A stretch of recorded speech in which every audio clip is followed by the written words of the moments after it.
श्री देवेंद्र राणा साहब। राणा साहब जिंदाबाद, भारत माता की जय।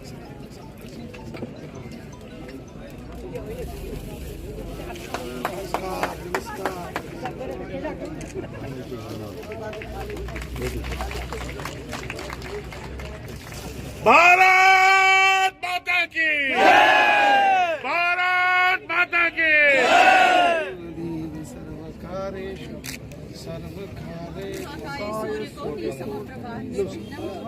नौजवान हाथ में तिरंगा लेकर भारत माता की जय बोलकर नजर आएगा तो वो कश्मीरी पंडित नजर आएगा। लंदन अमेरिका के अंदर हो, दुनिया के किसी भी कोने के अंदर हो, अगर हिंदुस्तान की शान किसी ने बढ़ाई है, चाहे वो कलम से बढ़ाई है, अपनी आवाज से बुलंद की है, या अपनी फिजिकल प्रेजेंस से बढ़ाई है, वो कश्मीरी पंडित।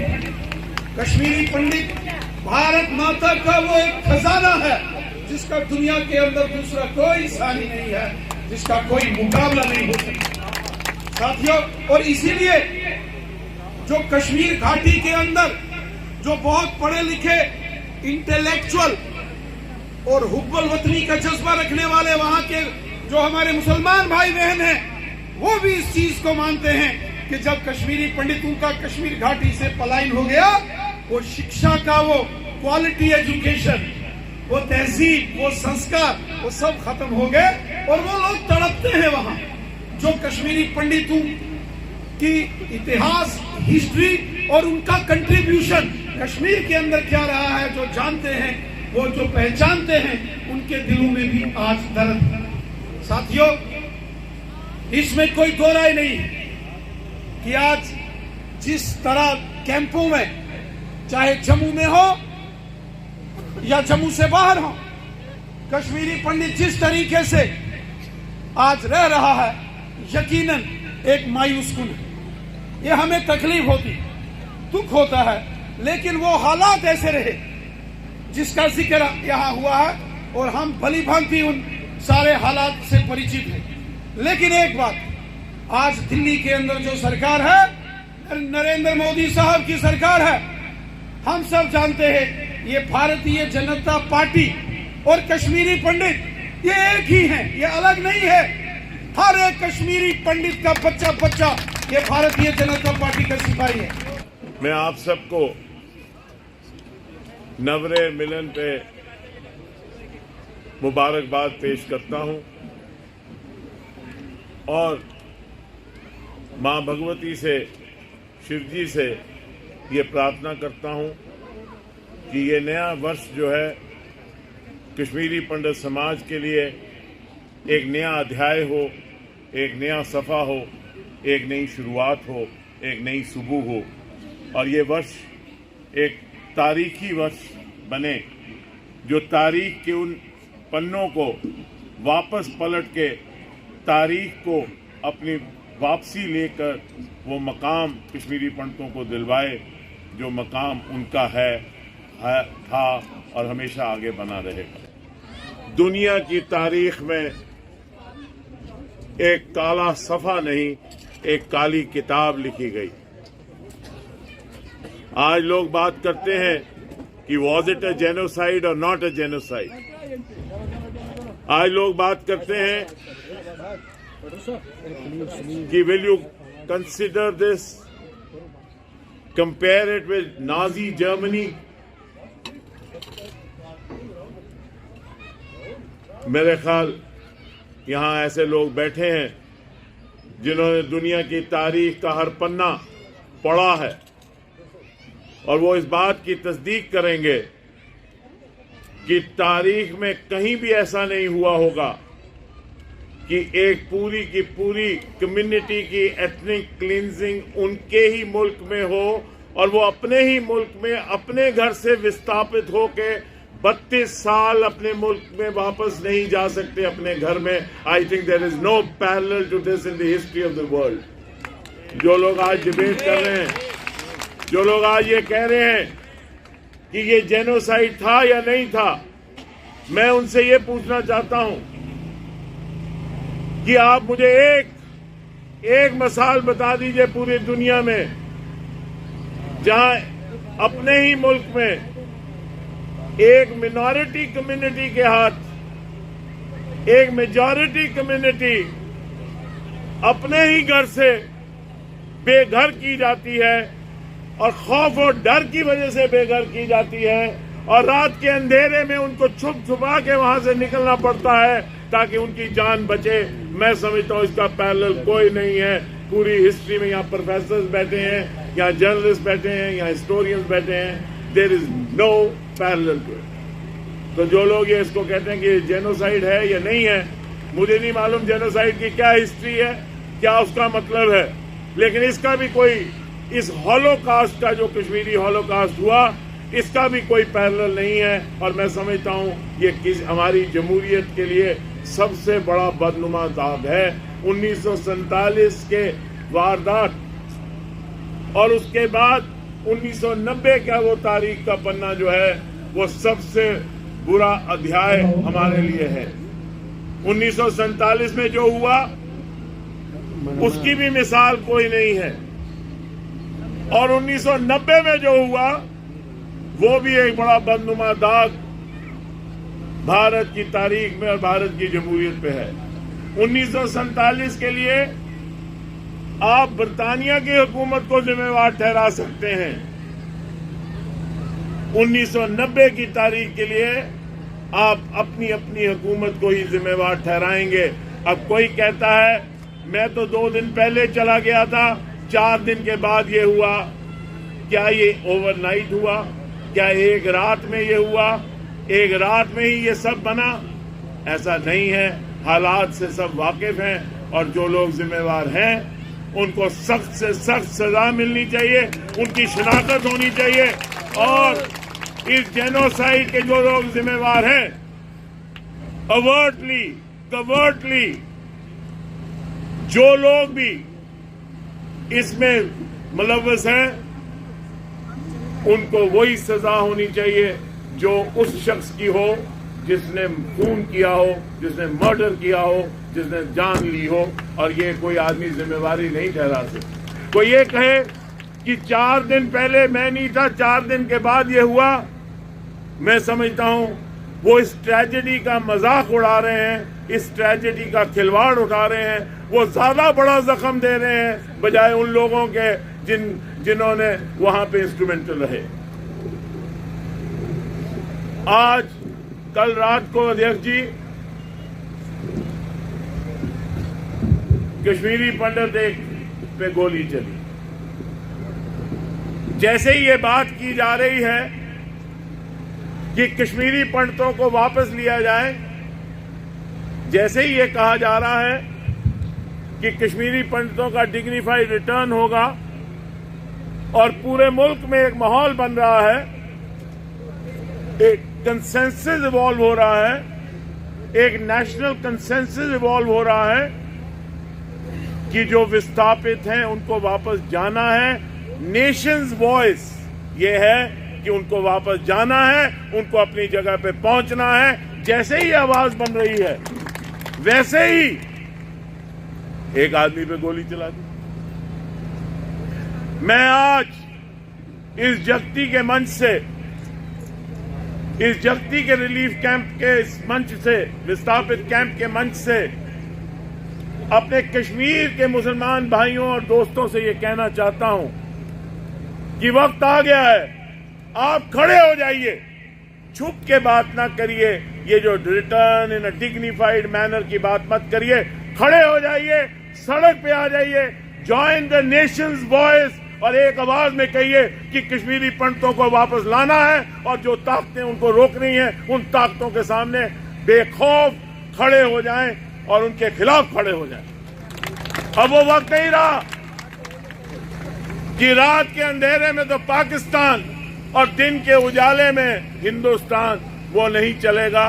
अब जो भारत का सुदृढ़ नेतृत्व यशस्वी प्रधानमंत्री माननीय नरेंद्र मोदी साहब का है, उसमें ये दोगलापन नहीं चलेगा और इस दोगलेपन को खत्म करना पड़ेगा। आज कश्मीर के मेरे भाई, मैं ये कहना चाहता हूं कि कश्मीरी मुसलमान भी अमन को चाहते हैं, प्यार को चाहते हैं, हर आदमी नहीं चाहता, लेकिन जो पाकिस्तान के मंसूबे हैं और कुछ ऐसे हमदर्द जो अंदर बैठे हैं, उनकी शनाख्त होनी चाहिए और सिविल सोसाइटी जो है, कम्युनिटी जो है कश्मीरियों की, वो कश्मीरी मुसलमान जो वहां रहते हैं, उनको खड़े हो जाना चाहिए और अपने सेकुलर क्रेडेंशियल्स को प्रूव करना चाहिए, ये कह के कि जो आदमी हमारे किसी आदमी को नुकसान पहुंचाएगा, हम सब लोग एक कलेक्टिव सोसाइटल रिस्पांस देंगे। ये नहीं होगा कि आइसोलेटेड स्टेटमेंट्स होंगे और आइसोलेटेड रिस्पांस। यहां दर साहब ने टेंपल एंड श्राइन बिल की बात की। अध्यक्ष जी, टेंपल एंड श्राइन बिल एक पॉइंट पे गवर्नमेंट टेबल कर चुकी थी और मैं बड़ी जिम्मेवारी और बड़े वसूख से कह रहा हूं, क्योंकि मैं उस वक्त सरकार का हिस्सा था।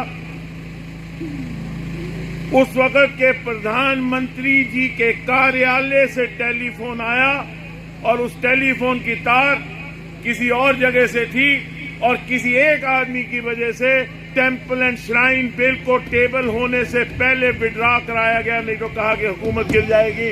टेंपल एंड श्राइन बिल जो है उसको सबटाज करने में कांग्रेस की हुकूमत का, दिल्ली में कांग्रेस की हुकूमत जो थी, और मैं अगर कोई आदमी कहे, क्योंकि जब मैं बोलता हूं तो कई बार कहते हैं ये क्यों बोल रहा है, इस बारे में मैंने कश्मीरी पंडित समाज का एक पहले भी फंक्शन था, वहां पे भी ये कहा था कि इसकी जिम्मेवारी सिंगुलरली उस वक्त की कांग्रेस की गवर्नमेंट पे है और कांग्रेस की टॉप मोस्ट लीडरशिप, क्योंकि मुझे वो call I prime minister office से और फिर उसके बाद वो कॉल जो है मेरे चीफ मिनिस्टर को उस वक्त आई कि टेंपल एंड श्राइन बिल अगर पेश होगा तो गवर्नमेंट बंद हो जाएगी, एक आदमी की। मेरी अध्यक्ष जी आपसे ये विनती है कि टेंपल एंड श्राइन बिल जो है, जैसे ही आपकी सरकार बनती है, टेंपल एंड श्राइन बिल पहले सेशन में पास होना चाहिए। क्यों नहीं हो सकता? टेंपल एंड श्राइन बिल क्यों नहीं पास हो सकता? क्या मुसीबत है टेंपल एंड श्राइन बिल में? क्या कह रहा है temple and shrine bill?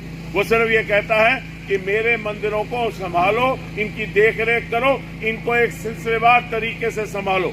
Temple and shrine bill जो है वो पहले ही सेशन में पास होना चाहिए। ये मैं आपसे गुजारिश करूंगा कि ये आपके एजेंडा में होना चाहिए और इसको प्राथमिकता देनी चाहिए, ताकि हमारे मंदिर, इनके मंदिर, और ये वो कम्युनिटी है जिसने हिंदुइज्म की लॉ न केवल कश्मीर में रखी, पूरे बर्रे सगीर में, एशिया में लोग शैविज्म को पढ़ने के लिए साउथ से कश्मीर में आया करते थे कि शैविज्म को समझने के लिए और पढ़ने के लिए, उसका अध्ययन करने के लिए इन कश्मीरी पंडितों के पास आते थे।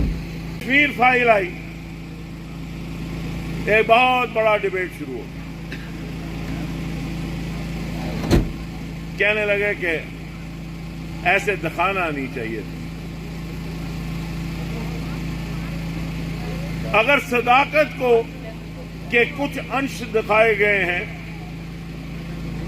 तो एतराज क्यों? यहां तो वॉर मूवीज बनी है, गन्स ऑफ नेवरॉन बनी, यहां ऐसी ऐसी हॉलीवुड में मूवीज बनी जो नाजीज की और world war first, world war second के बारे में बनी, हिटलर के बारे में बनी, हिटलर के जेनोसाइड पे बनी।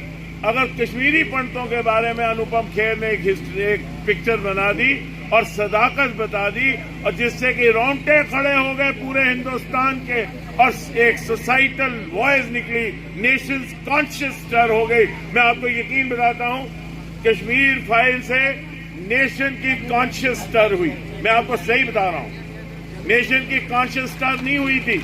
लोगों को अंदाजा नहीं था कि कितनी बर्बरता हुई, कितना जुल्म हुआ, कितना एहतसाल हुआ, किस किस्म का इनह्यूमन बिहेवियर और इनह्यूमन इनटॉलरेंट कंडक्ट हुआ, ये लोगों को मालूम नहीं था। कश्मीर फाइल ने लोगों की कॉन्शियस को स्टर किया, नेशन की कॉन्शियस को स्टर किया, और सोसाइटल आज एक रिस्पांस बनाया, कलेक्टिव सोसाइटल इंडियन रिस्पांस। कि कश्मीरी पंडित को उसका मकाम मिलना चाहिए। मैं सल्यूट करता हूं विवेक अग्निहोत्री को इस पिक्चर को बनाने के लिए, क्योंकि ये पिक्चर जो है ये शायद रास्ता खोलेगी उस द्वार का, जो द्वार वाकई ही पूरा देश आवाज बन के इनको वापस ले जाएगा। परसों मोहन भागवत साहब ने आपसे मुखातिब हुए और उन्होंने आपको कहा कि आपको हम वापस ले जाएंगे। एक नेतृत्व है इस वक्त भारतीय जनता पार्टी का, एक सोच है और ये दृढ़ निश्चय करके बात होती है। मुझे पूरा यकीन है मां वैष्णो ने चाहा, शिव जी ने चाहा तो अगला नवरे जो है एक खासी जो हमारी पॉलिटी है कश्मीरी पंडितों की वो वहां पे मनाएगी और रविंदर रैना जी और तरुण चुग जी वहां आके आपके साथ नवरे मनाएंगे और वहां कश्मीरी पंडितों के बीच में बैठेंगे। एक आखिरी बात, अनिल धर साहब ने कहा पॉलिटिकल सोशल एक नैरेटिव बनाने की जरूरत है। मैं उनकी कड़ी में एक कड़ी और जोड़ूंगा धर साहब, पॉलिटिकल सोशल इकोनॉमिक, क्योंकि ये एक जनरल फीलिंग है, क्योंकि इकोनॉमिक नैरेटिव बनाने की जरूरत है कश्मीरी पंडितों के लिए, क्योंकि एक जनरल फीलिंग है, क्योंकि डायस्पोरा बहुत अच्छा कर रहा है, लोग न्यूयॉर्क में हैं, लोग ऑस्ट्रेलिया में हैं, लोग न्यूजीलैंड में हैं, तो एक जनरल परसेप्शन ये है कि economically they have taken care of themselves. That is not the truth, वो सच्चाई नहीं है। आज भी तो इन कैंपों में लोग रह रहे हैं, वो सच्चाई है, उस सच्चाई को समझने की जरूरत है। डायस्पोरा को देखकर जो मिनिस्क्यूल पॉपुलेशन है, चूंकि आइडेंटिफाइबल पॉपुलेशन है, कश्मीरी पंडित को ढूंढने के लिए आपको चिराग लेके नहीं जाना पड़ता, आइडेंटिफाइबल मिनॉरिटी है, लेकिन चूंकि वो वहां दिखती है तो लगता है कि इकोनॉमिकली ये लोग वेल टेकन केयर ऑफ हैं। और जो नौजवान है, अध्यक्ष जी मेरी आपसे विनती है कि ये वो जो 5-6 हजार लगे उसको तवालत में पड़ गया, अगर इनको वापस ले जाना है और रिहैबिलिटेट करना है, इनके नौजवानों के लिए स्पेशल रिक्रूटमेंट टाइम बाउंड होनी चाहिए और इनको और इनकी बच्चियों को और बच्चों को स्पेशल रिक्रूटमेंट करके कम से कम भी 20,000 बच्चे जो हैं 2 महीने के अंदर अंदर अगर रिक्रूट किए जाएं तो मैं समझता हूं कि एक रिलीफ मिलेगा और वो लोग वहां जाएंगे। आखिरी बात आपसे ये कहूंगा, कश्मीरी पंडितों को भी इकट्ठे होना पड़ेगा। कश्मीर फाइल ने एक नैरेटिव बनाया है, ये कौम जो है इंटेलेक्चुअल्स की कौम है, कश्मीरी पंडित इंटेलेक्चुअल्स हैं। और इंटेलेक्चुअल्स में क्या होता है, हर कहता है कि भाई रविंदर रैना कौन, मैं उससे ज्यादा बेहतर हूं, बांगरू कौन, मैं बांगरू से बेहतर हूं। रब के वास्ते सारे बेहतर एक दूसरे की बेहतरी को इकट्ठा होके कश्मीरी पंडित इकट्ठे हो जाएं, कोई आपको नहीं रोक सकता, ये मैं आपको यकीन है। हरदिल अजीज नेता, नेशनल जनरल सेक्रेटरी और JNK के प्रभारी जनाब तरुण चुग जी हमारे बीच नहीं आ पाए, क्योंकि भारतीय जनता पार्टी के अध्यक्ष जनाब JP नड्डा साहब ने उनको तुरंत दिल्ली बुलाया। वो आए थे, सिर्फ जम्मू आए थे, आज सुबह एक समारोह अटेंड किया, मगर उनको 3 बजे की फ्लाइट से वापस हैदराबाद जाना पड़ा, क्योंकि हैदराबाद में कल कोई बहुत बड़ा वहाँ पे कोई इवेंट है, तो इसलिए वो हैदराबाद के भी प्रभारी हैं, इसलिए उनको हैदराबाद जाना पड़ा वहाँ पे। इसलिए हमें थोड़ा सा, मैं आप सब लोगों से माजरत चाहता हूँ, मगर उसके बावजूद यहाँ पे बीजेपी की लीडरशिप की क्रीम बैठी है, यहाँ पे ये आए हैं आपकी बात सुनने, आपके मसले सुनने, आपके मसाइल सुनने, आप सब लोगों के मसले मसाइल सुनने, और ये मैं आपको यकीन दिलाता हूं कि रविंदर राणा साहब ये आपकी बात दिल्ली तक पहुंचाएंगे। सोशल मीडिया पे कमिश्नर लेवल पे भारतीय जनता पार्टी जिंदाबाद।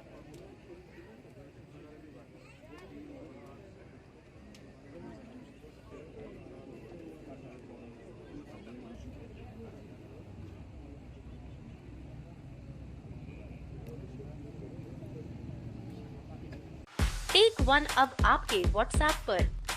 व्हाट्सएप करिए हाय 9728253663 पर।